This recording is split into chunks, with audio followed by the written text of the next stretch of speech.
Hello friends, study with Saurabh YouTube channel पे आपका स्वागत है। आज हम एसएससी जीडी 2022 के लिए सामान्य अध्ययन का सेट 7 देखेंगे। इससे पहले मैंने 6 सेट अपलोड कर दिए हैं। अगर आपने नहीं देखा है तो हमारे चैनल पर जाएं और उन्हें ज़रूर देखें। और यदि आपको हमारा वीडियो अच्छा लगता हो तो हमारे चैनल को सब्सक्राइब करें, दोस्तों के साथ शेयर करें, वीडियो पे कमेंट करें, लाइक करें। चलिए पहले क्वेश्चन से शुरुआत करते हैं। निम्नलिखित से कौन सा एक सांख्यिकीय उपकरण है जो स्वास्थ्य, शिक्षा और आय के संबंध में किसी देश की समग्र उपलब्धता को मापता है? वह कौन सा उपकरण है जो किसी देश की जो है उपलब्धता उसे मापता है? तो वो है मानव विकास सूचकांक, human development index. Human development index को 1990 ईस्वी में पहली बार स्टार्ट किया गया। 1990 ईस्वी में UNDP united nation development programme, जिसका हेडक्वार्टर न्यूयॉर्क में है, उसके द्वारा पहली बार 1990 में ह्यूमन डेवलपमेंट इंडेक्स की शुरुआत की गई। ह्यूमन डेवलपमेंट इंडेक्स जो है उसमें तीन स्तंभ होते हैं, तीन इंडिकेटर पे ही इसका पूरा निकाला जाता है। एक होता है लाइफ एक्सपेक्टेंसी, दूसरा एजुकेशन और तीसरा पर कैपिटा इनकम। यदि ह्यूमन डेवलपमेंट इंडेक्स में 2022 का जो 2021-22 में जो ह्यूमन डेवलपमेंट इंडेक्स आया है उसकी बात करें तो 2022 का ह्यूमन डेवलपमेंट इंडेक्स में भारत का जो स्थान है वो 132 है। भारत का स्थान 132 है, जो कि पिछला बार 131 था। वहीं यहाँ श्रीलंका का स्थान याद करना जरूरी है क्योंकि एशिया में सबसे अच्छा श्रीलंका का ही है, 73। वहीं थीम की बात करें कि 2022 का थीम क्या था, तो इसका थीम था कि shaping our future in a world in transformation. Shaping our future in a world in transformation. जो ह्यूमन डेवलपमेंट इंडेक्स होता है तो ह्यूमन डेवलपमेंट इंडेक्स में तीन स्तंभ होते हैं, इंडिकेटर्स जो होते हैं वो तीन होते हैं। पहला लाइफ एक्सपेक्टेंसी, दूसरा हो जाता है एजुकेशन और तीसरा पर कैपिटा इनकम। ये दोनों को मिला के ह्यूमन डेवलपमेंट इंडेक्स, इन्हीं तीनों को मिलाकर चालू किया जाता है। जो ह्यूमन डेवलपमेंट इंडेक्स है इसमें स्कोर 0 से लेकर 1 तक होता है। जिसका स्कोर जितना ज़्यादा हो वो उतना अच्छा कहा जाता है। यदि किसी का स्कोर 1 से लेके 0.8 तक हो, 1 से लेके यदि 0.8 तक हो तो उसे बहुत अच्छा कहा जाएगा, very high human development index है वहाँ। वहीं 7 से लेके 0.7 से लेके 0.799 तक है तो वो हाई है। और मीडियम कब कहेंगे तो 0.55 से लेके 0.699 तक हो तो मीडियम कहा जाएगा। और 0.54 से यदि नीचे हो तो उसे लो कहा जाएगा। इसमें ये मीडियम वाला पूछा जा चुका है तो इसे ज़रूर याद रखें। नेक्स्ट क्वेश्चन है कि भारत में साइमन कमीशन के आगमन से पूर्व निम्नलिखित से कौन सी घटना घटी थी? तो काकोरी ट्रेन एक्शन जो हुआ, इसे काकोरी डकैती पहले बोलते थे लेकिन अब इसे ट्रेन एक्शन नाम दे दिया गया है उत्तर प्रदेश सरकार द्वारा। ये हुआ था 1925 ईस्वी में। वहीं जो साइमन कमीशन कब हुआ था तो 1927 ईस्वी में। तो इससे पहले कौन हुआ था तो काकोरी। गांधी इरविन पैक्ट की बात करें, जो गांधी इरविन पैक्ट है ये कब हुआ था तो गांधी इरविन पैक्ट हुआ था 5 मार्च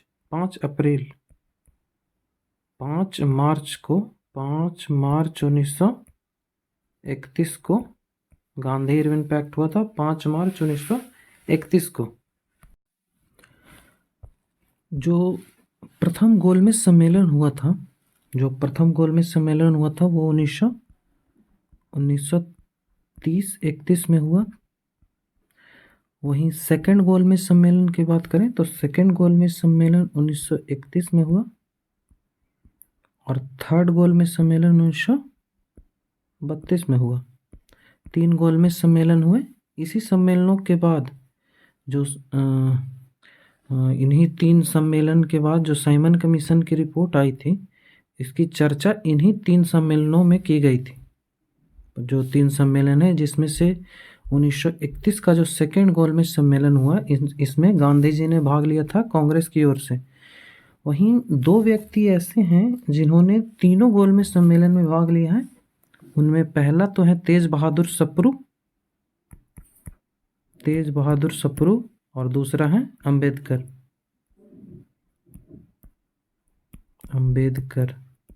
ये कई बार एग्जाम में पूछा गया है, तो याद रखें, तेज बहादुर सप्रू और अंबेडकर।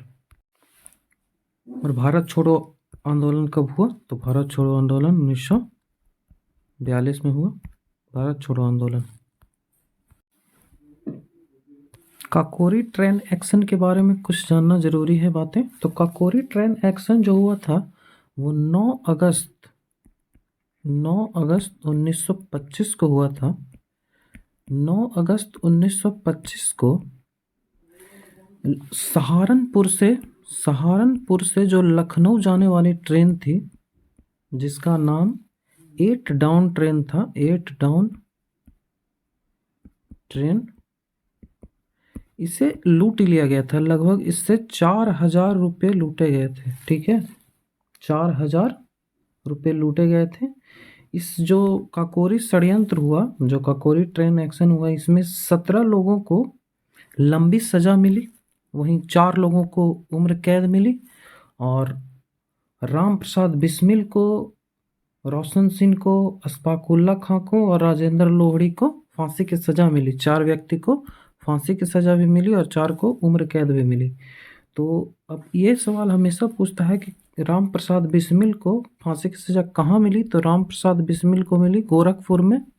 राम प्रसाद बिस्मिल को गोरखपुर में मिली, और रोशन सिंह को नैनी में मिली, जो कि यूपी में ही है। अशफाकुल्ला खां को फैजाबाद में मिला, और राजेंद्र लोहड़ी को गोंडा में मिला। एक इम्पॉर्टेंट सवाल जरूरी है कि जो काकोरी ट्रेन एक्शन में सरकारी वकील कौन था? तो काकोरी ट्रेन एक्शन में सरकारी वकील थे जगत नारायण मुल्ला सरकारी वकील थे। वहीं जो अभियुक्त थे, जो अपराधी थे, उनकी ओर से 3 वकील थे, जिनमें लक्ष्मी शंकर मिश्रा, सीके दत्त और जयशंकर मिश्रा, ये 3 थे अभियुक्तों की ओर से वकील। नेक्स्ट क्वेश्चन है कि इंडिया विंस फ्रीडम नामक पुस्तक किसने लिखी? तो इंडिया विंस फ्रीडम पुस्तक लिखी मौलाना अबुल कलाम आज़ाद ने। मौलाना अबुल कलाम आज़ाद ने एक और पुस्तक लिखी जिसे बोला जाता है गुबार-ए खातिर और इंडिया विंस फ्रीडम, ये दोनों किसने लिखा? मौलाना अबुल कलाम आज़ाद। वहीं भीमराव अंबेडकर ने annihilation of caste, the Buddha and Dharma, Pakistan और the partition of India, riddles in Hinduism और हु वर शूद्रा, ये किताबें भीमराव अंबेडकर ने लिखी। वहीं जवाहरलाल नेहरू ने glimpses of world history, discovery of India, letter from a father to his daughter, Jawaharlal Nehru ने लिखी। ये कुछ इंपॉर्टेंट बुक हैं जिन्हें याद रखना बहुत ज़रूरी है। नेक्स्ट क्वेश्चन है कि निम्न में से किस वैज्ञानिक ने कोशिकाओं में पाए जाने वाले द्रव पदार्थ के लिए, जिसे प्रोटोप्लाज्म कहा जाता है, प्रोटोप्लाज्म शब्द का उपयोग किया? तो पुरकिंजे ने किया पहली बार प्रोटोप्लाज्म शब्द का उपयोग, पुरकिंजे ने। वहीं स्वान जो हैं, तो स्लाइडेन और स्वान नामक 2 वैज्ञानिक ने सेल थ्योरी दिया। सेल थ्योरी किसने दिया? स्लाइडेन एंड स्वान ने। वहीं वर्चो जो है, वर्चो ने कहा था कि जितनी भी सेल है उनका निर्माण जो पहले से सेल प्रेजेंट है उन्हीं से होता है, ये कहा था किसने? तो वर्चो ने। वहीं ल्यूवेनहुक ने जीवित कोशिका के संगठन की खोज की थी। ल्यूवेनहुक ने जीवित कोशिकीय संगठन की खोज 1674 ईस्वी में की। जीवित कोशिकीय संगठन की खोज ल्यूवेनहुक ने। वहीं रॉबर्ट हुक ने कोशिका की खोज पहली बार 1665 ईस्वी में। रॉबर्ट हुक ने की कोशिका की खोज 1665 ईस्वी में। नेक्स्ट क्वेश्चन कि निम्न में से हड़प नीति लागू करने किसने लागू किया था हड़प नीति? तो हड़प नीति लागू किया था लॉर्ड डलहौजी ने। इस नीति के अनुसार होता था कि यदि कोई राज्य अपना उत्तराधिकारी घोषित किए बिना या फिर उसका कोई पुत्र न हो तो दत्तक पुत्र को, गोद लिया हुआ पुत्र को वो उत्तराधिकारी घोषित नहीं कर सकता है, और वो जो राज्य है वो इंग्लैंड के कब्जे में चला जाता था। तो ये डलहौजी ने स्टार्ट किया था, जिसके तहत 8 राज्यों को विलय किया गया था, जिनमें सबसे पहले राज्य की यदि बात करें तो सबसे पहला था सतारा, जिसे 1848 ईस्वी में, जैतपुरा जिसे 1849 ईस्वी में, संबलपुर को 1849 में, बगाट को 1850 में, उदयपुर को 1852 में, झांसी 1853, याद रखें कई बार पूछा गया है, झांसी 1853, नागपुर 1854, अवध 1856। अवध जो है इसे ऑल्ट्रम की रिपोर्ट पे कुशासन का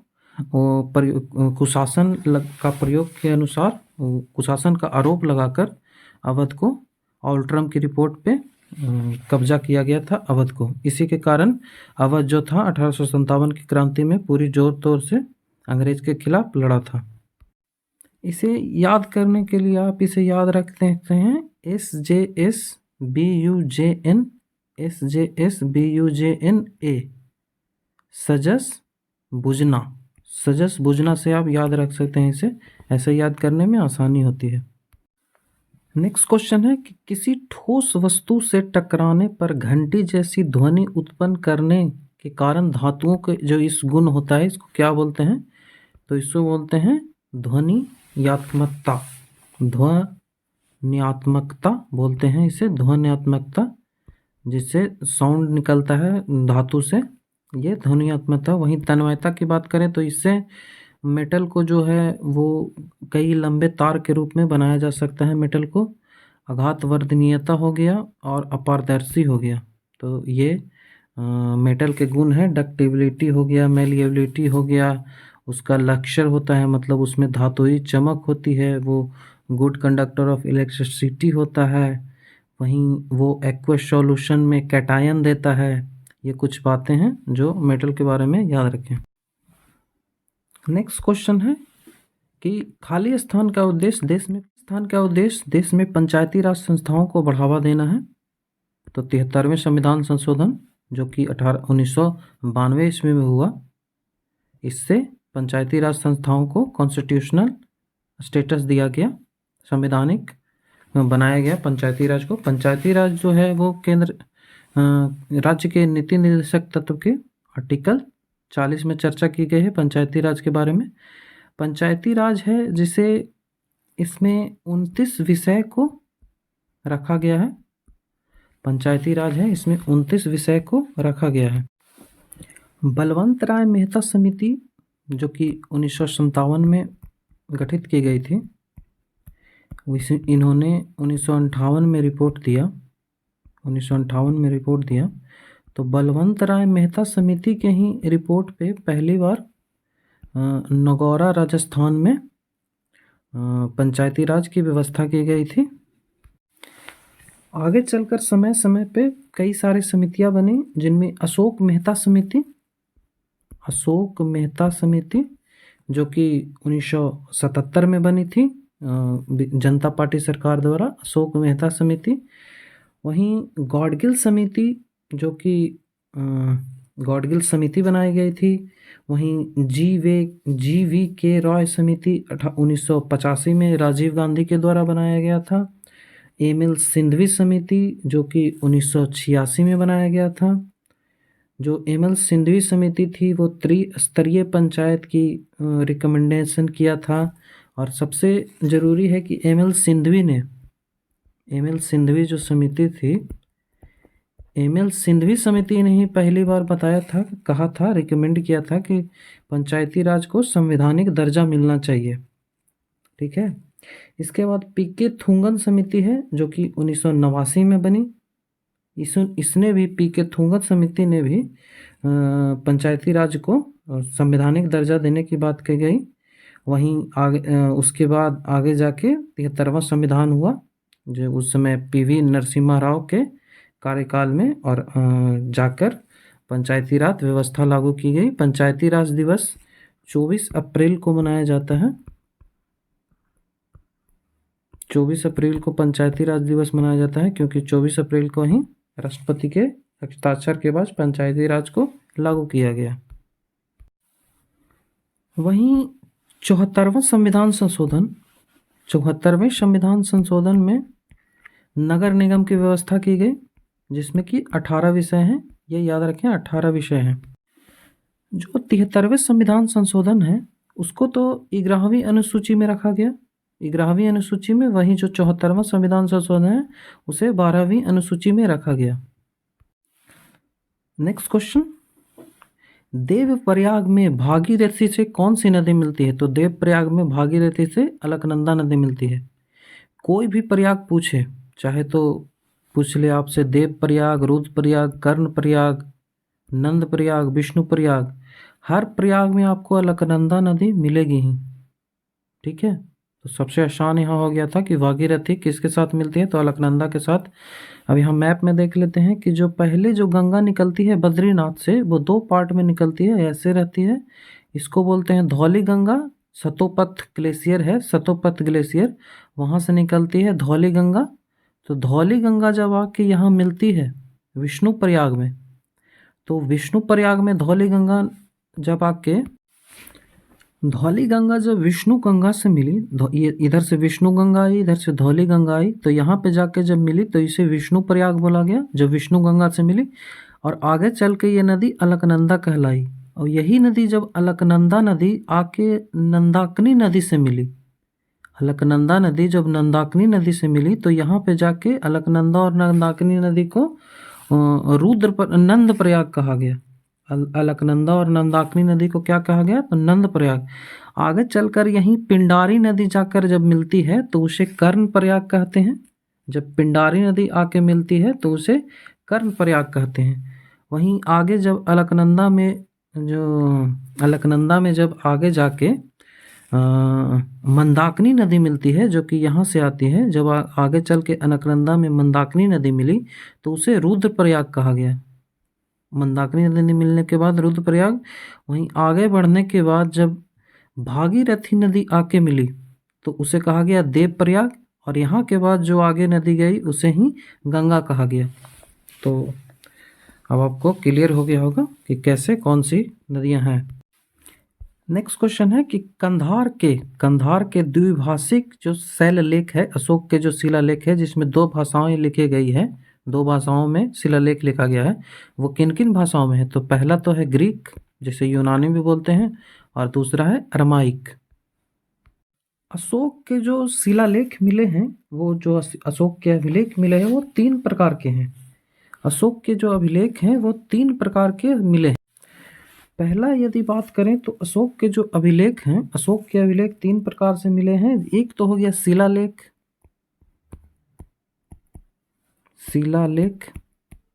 अशोक के अभिलेख में एक शिलालेख हो गया। दूसरा हो गया स्तंभलेख,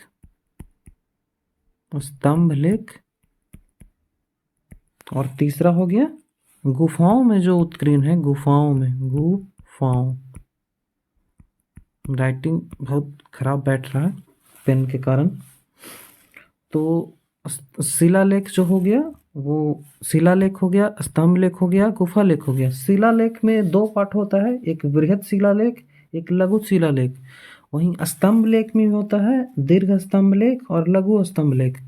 वहीं गुफाओं में जो गुफा चित्र होता है। अशोक के जो शिलालेख हैं, अशोक के शिलालेख में भाषा की यदि बात करें तो भाषा तो यहाँ प्राकृतिक भाषा का प्रयोग किया गया है। प्राकृत भाषा का प्रयोग किया गया है। भाषा तो प्राकृत का प्रयोग किया गया, लेकिन लिपि तो 4 प्रकार की प्रयोग की गई है। लिपि कितने प्रकार की? 4 प्रकार की। पहला जो लिपि है उसे ब्राही लिपि कहते हैं। दूसरा जो लिपि है वो खरोष्टी लिपि का प्रयोग हुआ है। तीसरा जो लिपि है वो अरमाइक लिपि का प्रयोग किया गया है। और चौथा ग्रीक या यूनानी लिपि का प्रयोग किया गया है। तो 4 लिपियां का प्रयोग किया गया। और भाषा कौन सी है? तो भाषा सिर्फ प्राकृत है। तक्षशिला से जो अभिलेख प्राप्त हुआ है उसमें अरमाइक लिपि का प्रयोग किया गया है। वहीं जो हमारे प्रश्न में पूछा है कि कंधार से जो शिलालेख मिला है वो कंधार का जो शिलालेख है उसे शेर ए कूना अभिलेख भी कहते हैं। क्या कहते हैं? शेर ए कूना, शेर ए कूना। कंधार का जो अभिलेख है शेर ए कूना भी कहते हैं, जिसमें दो भाषा का प्रयोग किया गया है, यूनानी और अरमाइक। अफगानिस्तान के लधमान से अरमाइक लिपि का प्रयोग मिला है। अफगानिस्तान के लधमान से कौन मिला है? अरमाइक लिपि का प्रयोग मिला है। नेक्स्ट क्वेश्चन, खाली स्थान वह परिसंपत्ति है जो ऋण चुकाए जाने तक ऋणदाता की प्रतिभूति के रूप में उधारकर्ता अपने अधिकार में रखता है और उसका उपयोग भी करता है। इसे कहा जाता है संपार्श्विक या कोलेट्रल। क्या कहा जाता है? संपार्श्विक या कोलेट्रल। याद रखें इसे। यदि आपको वीडियो अच्छा लगा हो तो हमारे चैनल को सब्सक्राइब करें, वीडियो को लाइक करें, शेयर करें, कमेंट करें, जिससे हमें मोटिवेशन मिलता है। Thank you.